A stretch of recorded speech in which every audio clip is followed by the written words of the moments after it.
Hello everybody, welcome to From Rhythm to Algorithm part 33, even levels. Even on my level, bro? Are you even on my level, bro? E, ve, e, level, ol. E, ol. I don't know if that's the fundamental. I keep talking about the fundamental iteration of the sound E. I don't know if that's it. I think it's more of like easy is not busy, like just strictly the sound E.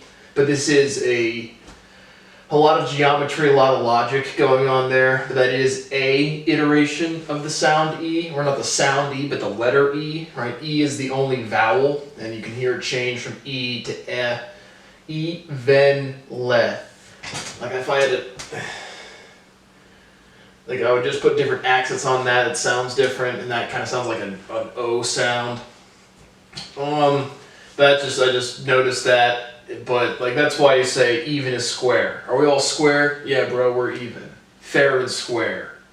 Again, just a logical extension or logical proof from the things I've been saying. The last episode, right, we talked about infinitesimality as a physical argument. Take a n polygon, put it inside a sphere, increase its vertices, edges, sheets to infinity, and that function is what infinitesimality is, and is what the dynamic limit is geometrically. But just some review. So this episode we're just going to talk about multivariable calculus and calculus in general. Or more specifically, we're going to talk about integration versus derivation, right? A lecture series called Language Litigation and Integration, putting something into something else. Derivation, deriving something from a foundation, or again, a basis or a range. Just trying to get clarity on these words. But you can't square the circle, and I have a question mark. That's a logical thing people say all the time, and again, it's a contextual mapping, right? Someone says something dumb, or talks about doing something that's impossible, you can't square the circle. It's always been struck me as just fucking weird. Like again, it's obviously a reference to geometry, or you can't square a circle because of inscription. A square with a circle radius 1 is always going to have a length 2. So it's not like, when people say that's like a big, like, logical oomph, it's like, obviously, like, don't have a fucking horrible understanding of geometry. It's just a societal thing I wanted to point out. Now getting to the integration versus derivation. There should be some physical reason, right? We've talked about the physical basis. There should be some basis or progression or order of operations for the fundamental theorem of calculus. So just as stated as derived, they say, right, the derivative of the integral of a function is the function itself. I hate that. Don't know why. I don't know if Ed Witten did that or Terence Tao did that, but the order of that logic strikes me as fucking stupid. Why not, like, why?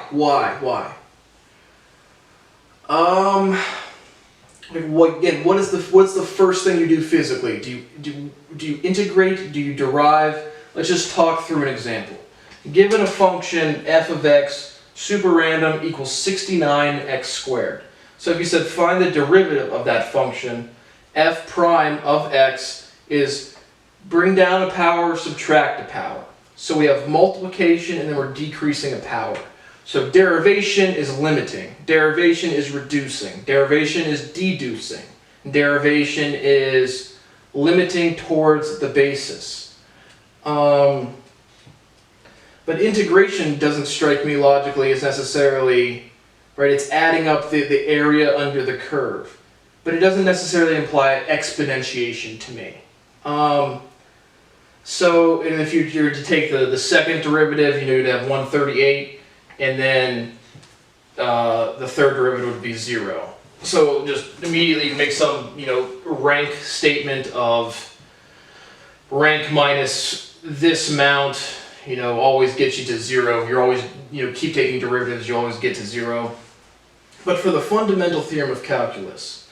And then they'll say, well, again, this really strikes me as wrong logically or logically goofy, or I mean just like some serious conceptual reconsideration. That why the fuck, what physical motivation would you have if you just integrated a fucking function? And I don't like this formal notation, the d dx, a to x, f of t dt, keep all of this shit. I do not like that. I don't even know what I can't even read that. I just have to go off of what I learned in school. And I Googled some stuff today, but I haven't looked at this stuff since, I don't know, my year at Michigan State. But they say if x is continuous. So we've proven physical incontinuity. So how many functions are continuous? We should be able to rank that set. It should be a finite number. Or just how many, continuous versus discrete functions. Maybe like there should be ready proofs there. But why don't I like saying the derivative of an integral?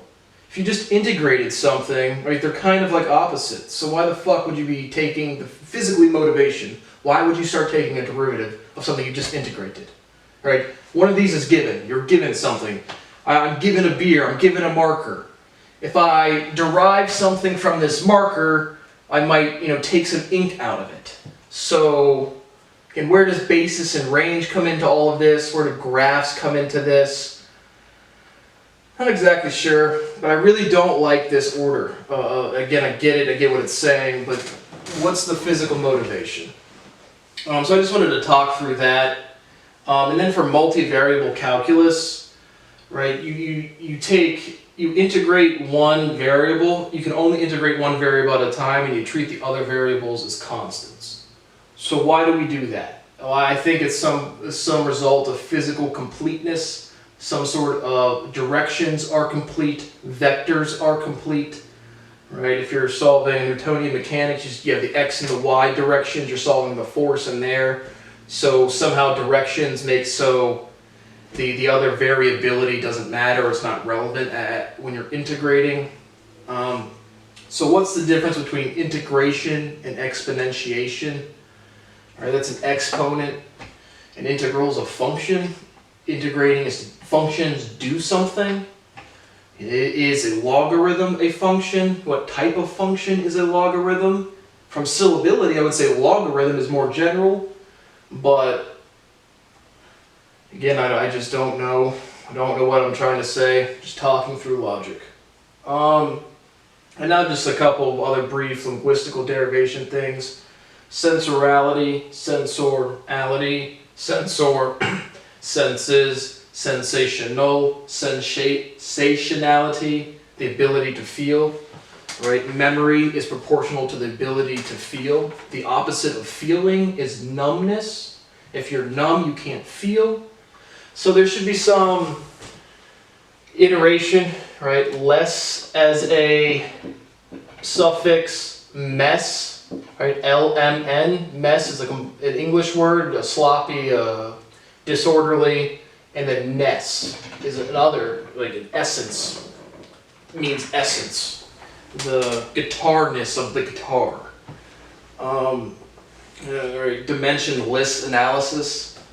There's some iteration of these prefixes going on. I just wanted to talk. I haven't talked about that word family in a while. Mutual exclusivity, just another logical thing that doesn't make a lot of sense to me. Physically, mutual exclusivity. Two things that are only interact with one another. There are no closed systems. I would say at a society level, a monogamous relationship is mutually exclusive. Physically, mathematically, logically, it's another one of those, again, can't square the circle. Those things aren't mutually exclusive, and they're not, it's not even like an applicable logical saying, it's just someone trying to sound smart.